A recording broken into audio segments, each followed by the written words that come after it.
very good afternoon to you from Adisawe, Kanda. You're tuned into TV3.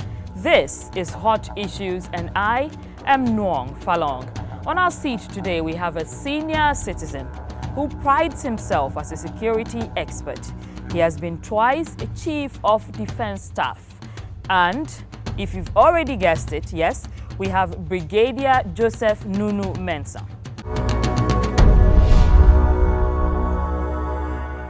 Brigadier, you retired as a one-star general. Yes. Years ago. Yes. You were the chief of defense staff. Yes. Have you seen any improvement in the welfare of women and men in uniform in this country? Let me go back and make a few comments about being retired and being a one-star general. Okay. Today there are 3 stars. I was 1 star. And I served 2 terms. Why 2 terms? And he retired as a 1-star general. And that goes to explain my background. That in the army you take orders.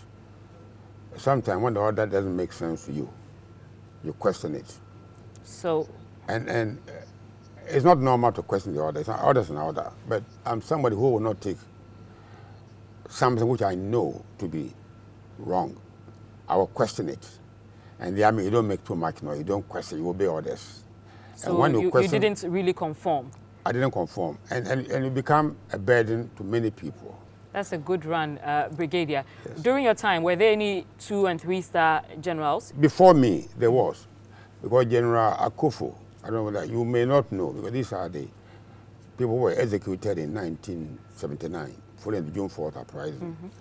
General Akufo was a 3-star general, the French General Akufo. And then there were major generals here all over the place. General Odati Wellington, Kote, Utuka. They were 2-star generals.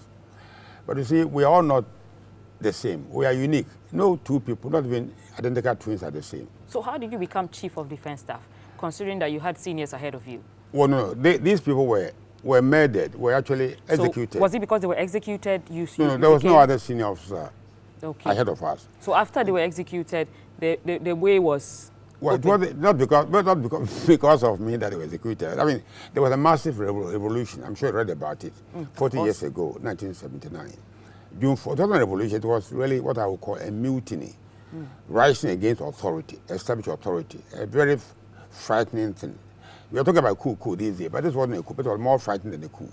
And almost all the senior officers were put together and executed.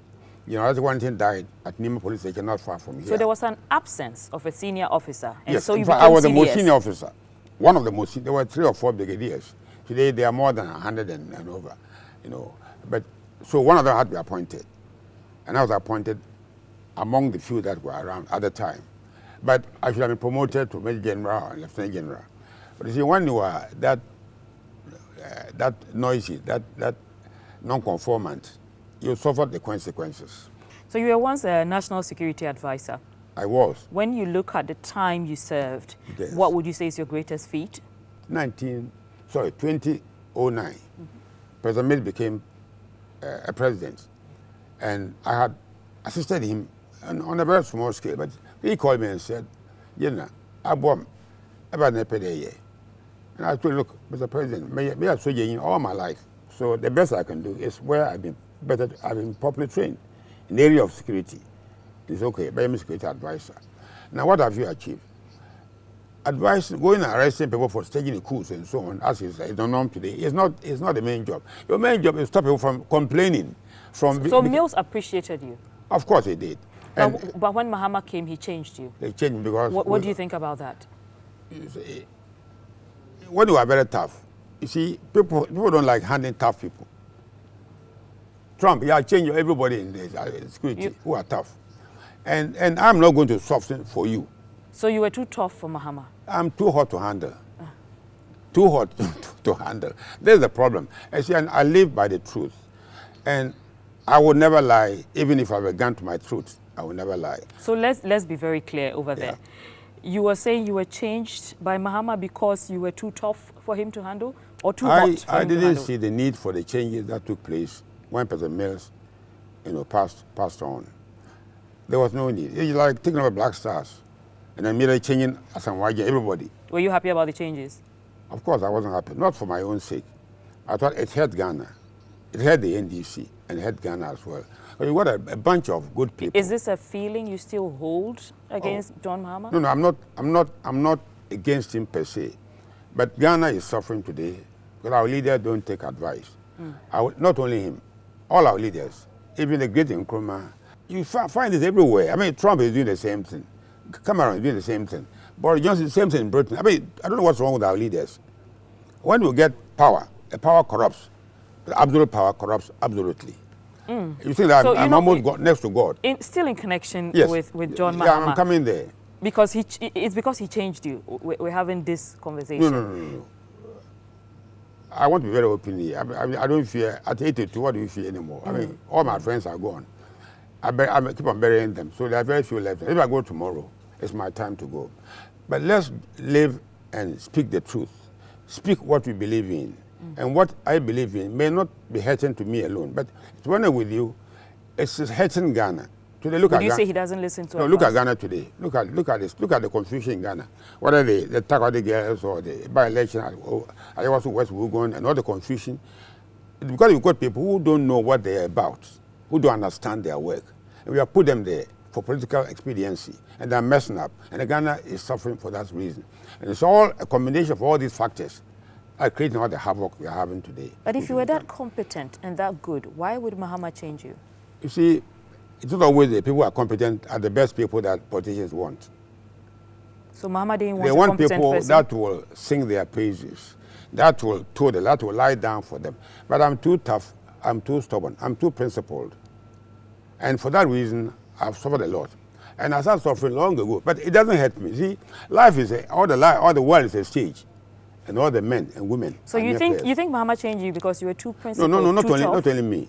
Don't make that mistake. It was a general clearing of the house. All the staff that President Mahama left behind, people like Mr. Gboho, Brigadier Nunoo-Mensah, who was his President Mills' secretary. All these key people, very experienced people. All very Mr. The chief of staff at the time.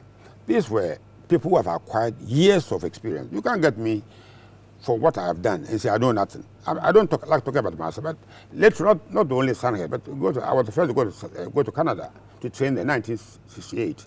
Spent a year in India, a part-time in Russia now, and we were at the time of Nikita Khrushchev. And you don't see this man is stupid, he's idiot. He's not.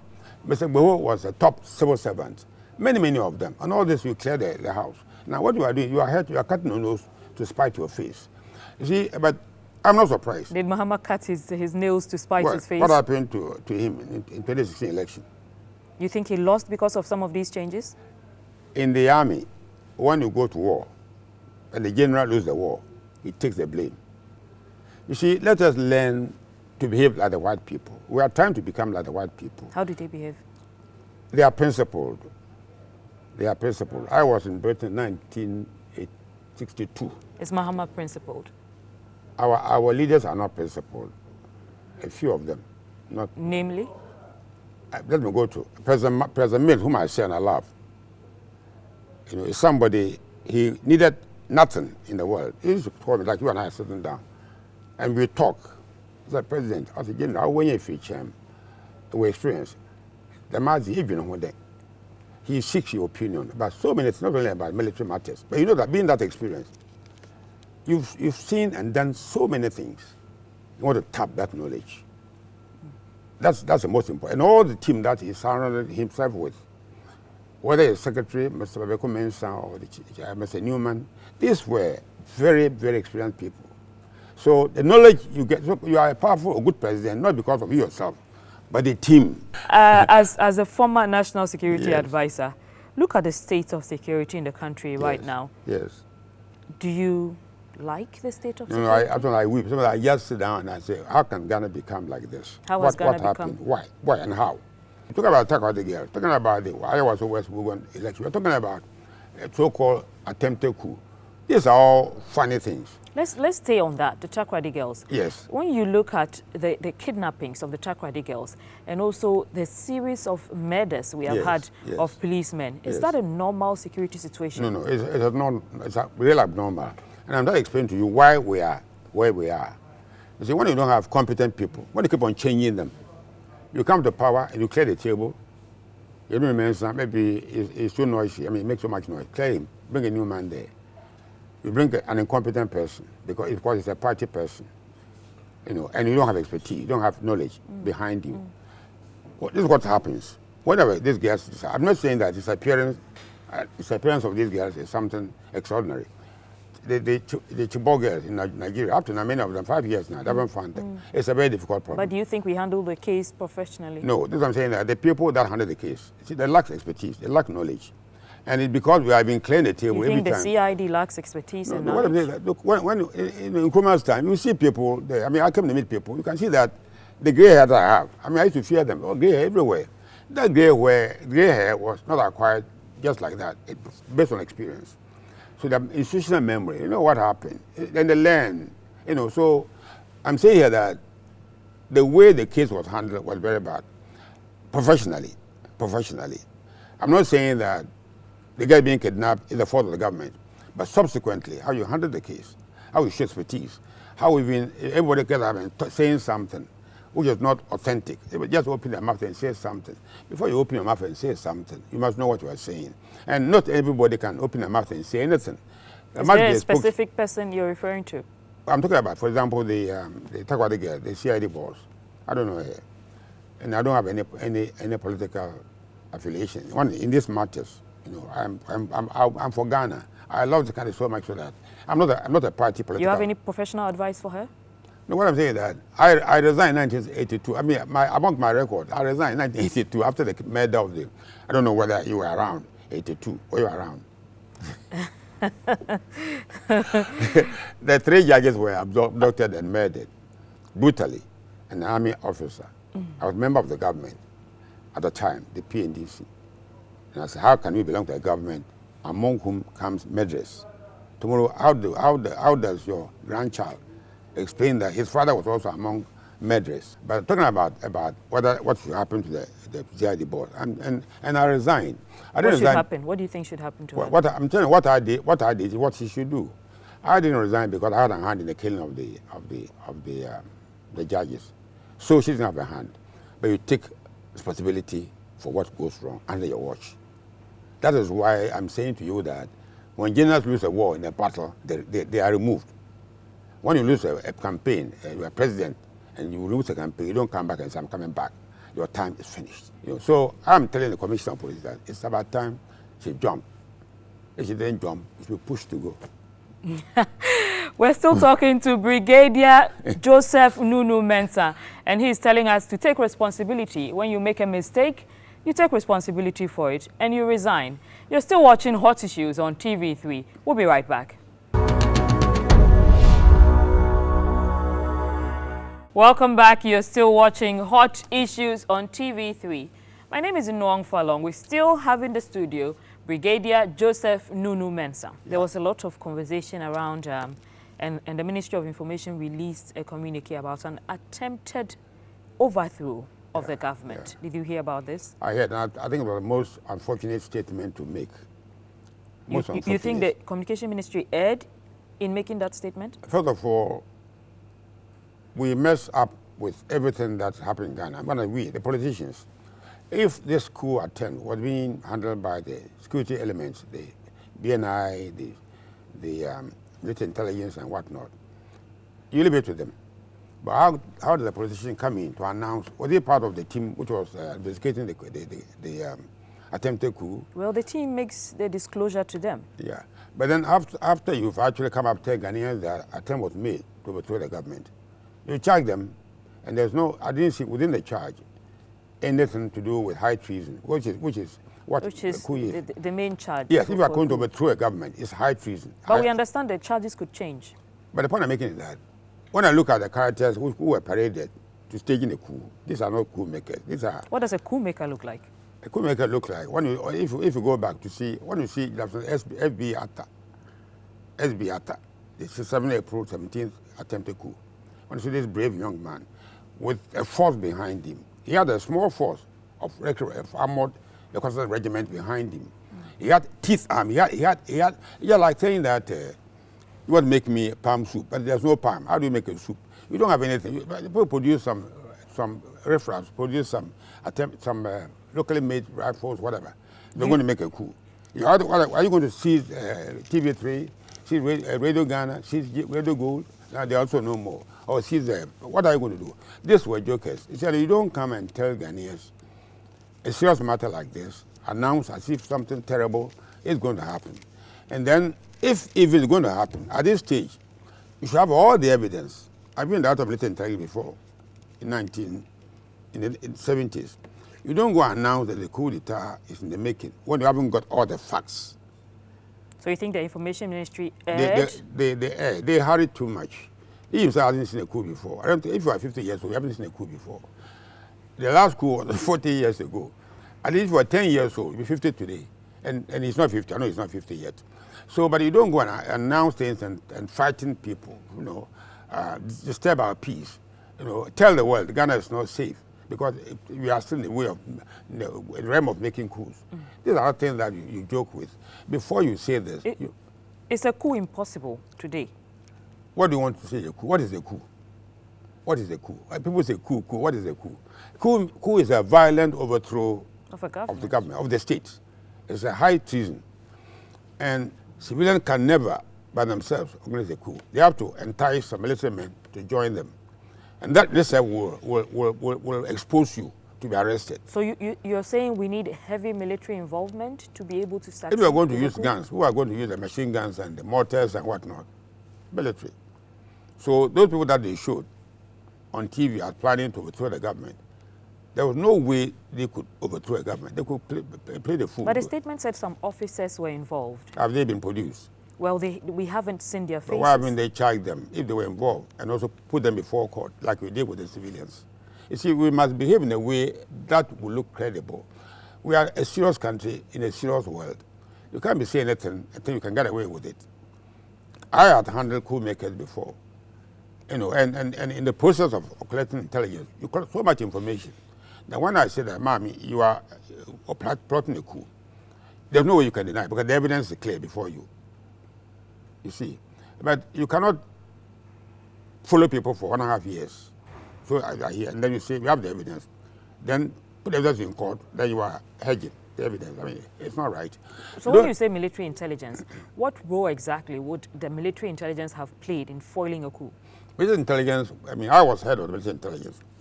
You are, like the CIA, like the KGB, you have networks within the military. So whatever the military make moves, if you are working well, you will hear it. And they are the key people factor in staging a coup, the military. I know many people in our Champions time came to persuade military officers, I won't mention their names here, to stage a coup. They came to me, some bought loads of CDs in cocoa sacks. You don't need CDs to go and stage a coup. And they brought the money to my office as head of military intelligence. So I knew how a coup, they can never do it by themselves because how could they have gone to stage a coup? Seize what? Airport, President Kufuor's house, do what? Seize the TV3, GBC. How? How does the coup look like? You think that you can make Ghana a better place. The army thought that 66, how many move in Nkrumah, they can put a better administration into place and Ghana will become better. So coups are staged because the people who stage the coup believe that the government is being run badly. They can do it. So they want to make a change. They're going to make a change. But they have shown that they have become, and worse things have happened. Why can't you join? Why can't you find a political party, go to a normal process, and also challenge them, win election, and change Ghana? Brigadier, yes, retired. Yes. Having established that coups are secondary to an ailing economy. Yes. What do you make of the economy of Ghana today? The economy of Ghana since 1956 has taken a dive. Before independence, I was in school. We never met in school in 1951 onwards. When Nkrumah arrived, and I saw Nkrumah the first time in 51. He came to win about March or thereabout. And the feeling was one of big change. The feeling was one of a new country. We, the young ones, were really, and our mothers, everybody was mad with the change that was coming. Then the change came, 6th of March.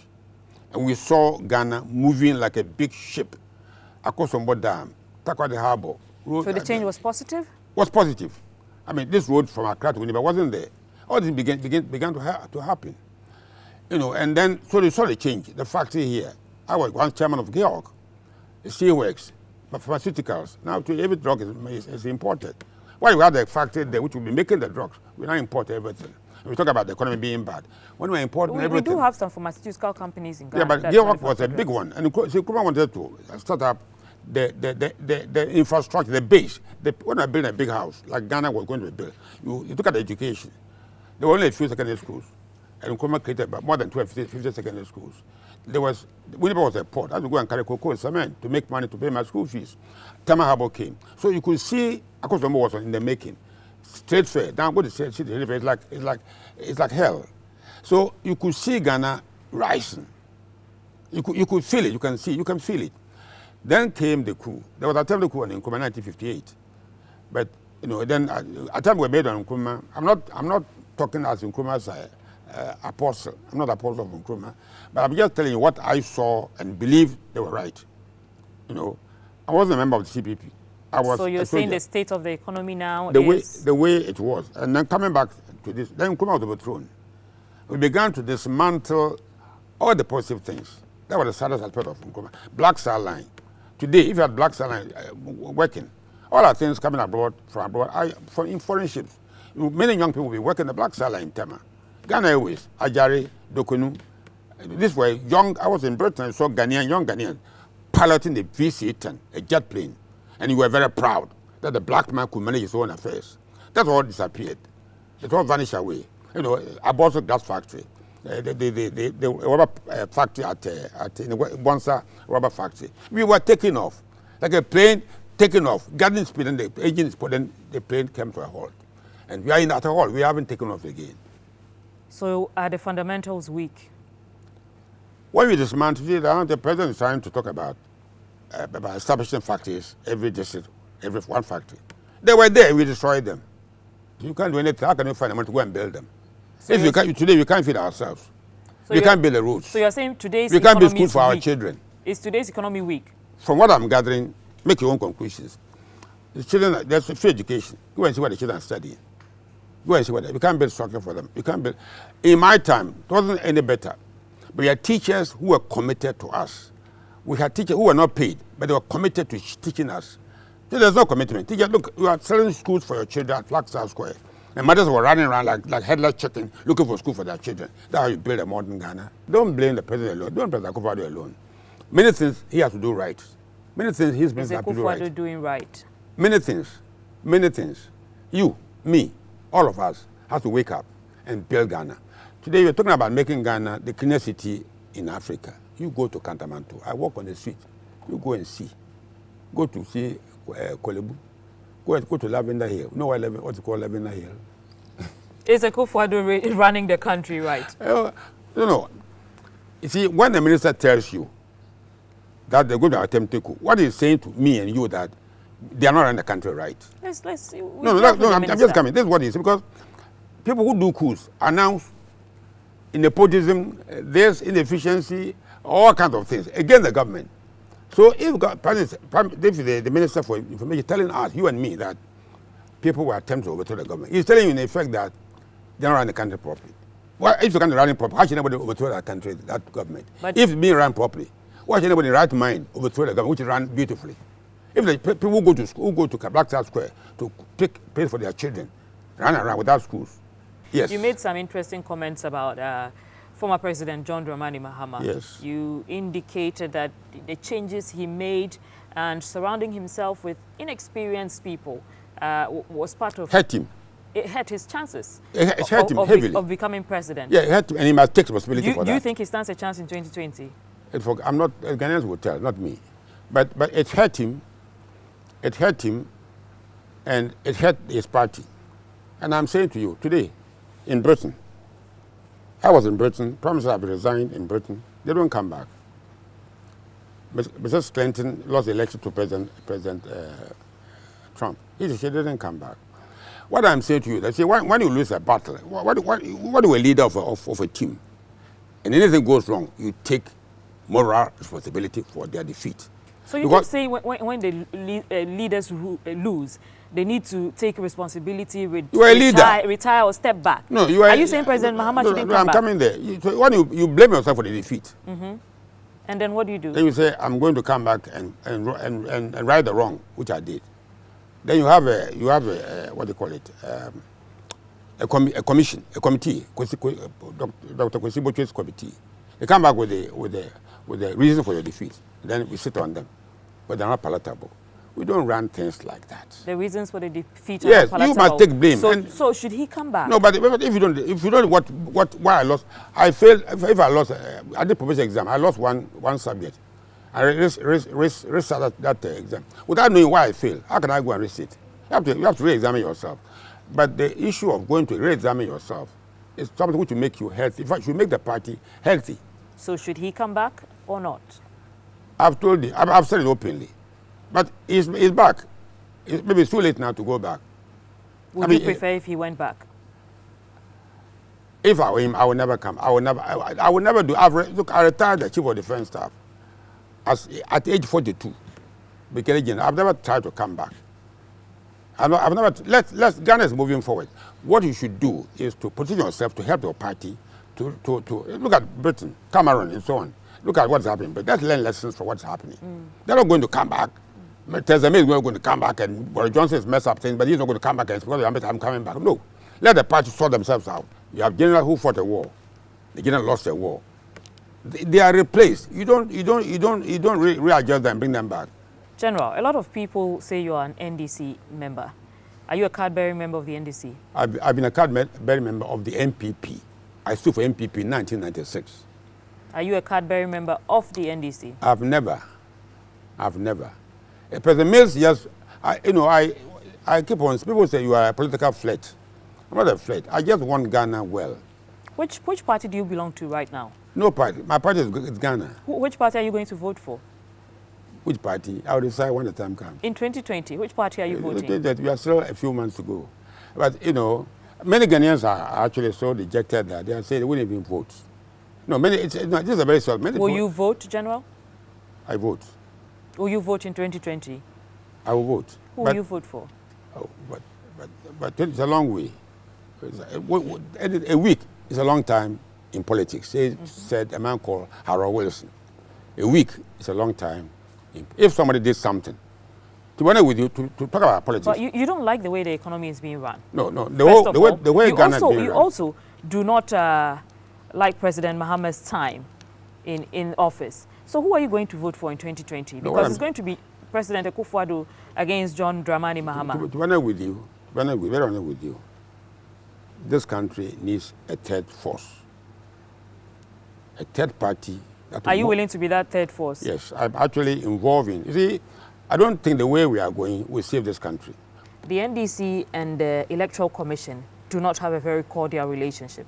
Do you think this will affect the outcome of the elections in 2020? No, they don't have any relationship with anybody, with Asantini, with Achini, with everybody. Blame everybody for their problems. Don't blame those people there. I know, Madam, the lady in charge of Electoral Commission, Mensah. What's his name? It's Madam Jean Mensah. Jean Mensah. I know her. She's a wonderful woman. I mean, I don't know why anybody quarrel with her. I don't know why anybody or her predecessor. But when you can't carry her weight, then you blame somebody. Don't blame you know her them. very well, and there's no reason anyone will have an issue with her. No, I don't have any problem. How do you rate her competence? What I'm saying is that if anything goes wrong, don't blame the messenger. Blame you yourself. I mean, if you don't have a message for Ghanaians and you lose power, NDC lost power, in power. They were in power, lost power. And blame who? Blame the Electoral Commission. Or we keep on blaming people for what is not their fault. Let's look at ourselves. What have we done wrong? And don't blame somebody. You keep on blaming. He said something on the air in America. So don't blame. That man is a wonderful man. I've had personal relationship with these people, like Santini. And I thank God for his life. So you think the NDC is just looking for someone to blame? To blame, yes, but themselves. They have done many things wrong. And they wouldn't look at themselves and say, let's fix things properly. And blaming the Electoral Commissioner, blaming blaming somebody for what they said. It is wrong.